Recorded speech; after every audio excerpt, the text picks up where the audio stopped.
Hello, here are some of my tips to get better at Beat Saber because I make a Beat Saber content.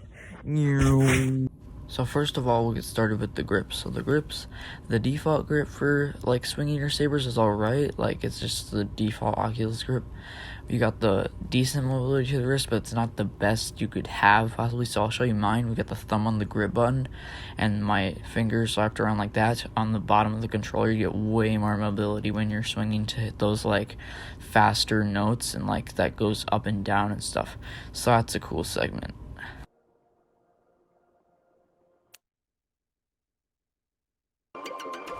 Alright, so here we have some gameplay with my grips as you saw in that caption thing. So you can see I'm hitting the notes like the faster notes like I explained.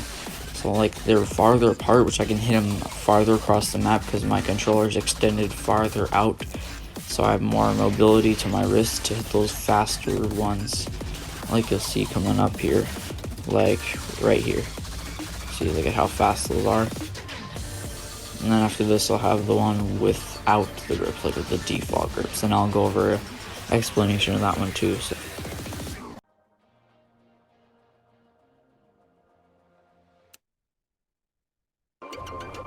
Okay, so now we have the default Quest grip. See, like, I don't know if it's just me, but it feels weird to play like this, probably because I play with that so much. You can see my sabers are a little less moving around, and you can't really see how they're moving. But I don't know, I was doing a lot worse. Maybe that's just me because I usually use the my grips. So you can see I die here in a sec right here. Now we'll go over how to get better at the overall game. Okay, so here we go. So if you're struggling on a song that's on like expert, for example, $100 bills, this is just an example. We can go to practice. We can have this whole menu here. We can select the song start on the part you're struggling with, maybe. You have your modifiers like no fail if you don't want to just like restart the entire thing, and you can practice that segment like I'm going to explain right here. See, like if I'm like messing up here, like this part, you see I'm getting some bad cuts on purpose, like so I can make sure it's like practicing, like until I get the hang of that part, like, you know, I want to get the hang of the part so you can beat the song eventually. So I like die. So, but I have no fail on, and no fail is the big like thing to use because you can like fail and still be learning the song as you go on, you know.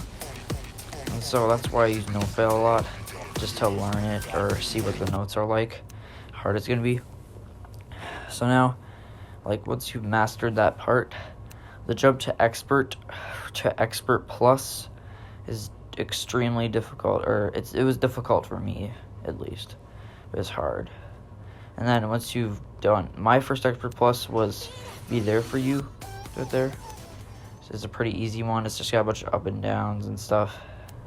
Once you can do the expert plus songs, you can do a lot harder ones, like the Chamelea's songs are pretty difficult, like Light It Up here. I can show you some footage of me trying to do the drop, like to 100. Then eventually you can, if you master the expert plus, you can do some of the harder songs, like for example, Light It Up. Pretty hard song. At the about 4-minute mark, gets pretty difficult. I'm just show a little footage here of me trying to do the drop, because I've been trying to get a video of this for a while, because I can beat it, but here it is.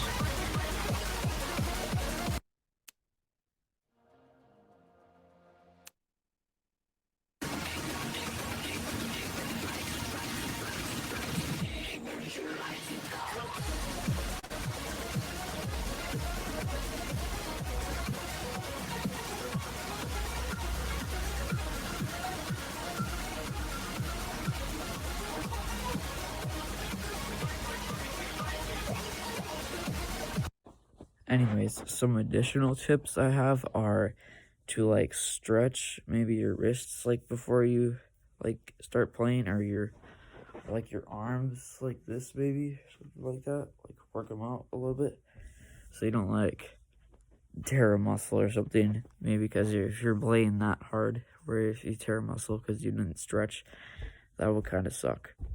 And also, I would recommend to like drink some water, like something hydration drink, whatever. I don't really care, but drink something if you get thirsty, to just keep playing, because you want to stay hydrated while you're playing a workout game. I would call it a workout game. Anyways, those are my tips, and I hope you liked this video. I spent a little longer than I usually do on most of my videos on this one. It was fun to make, and I'll see you in the next one.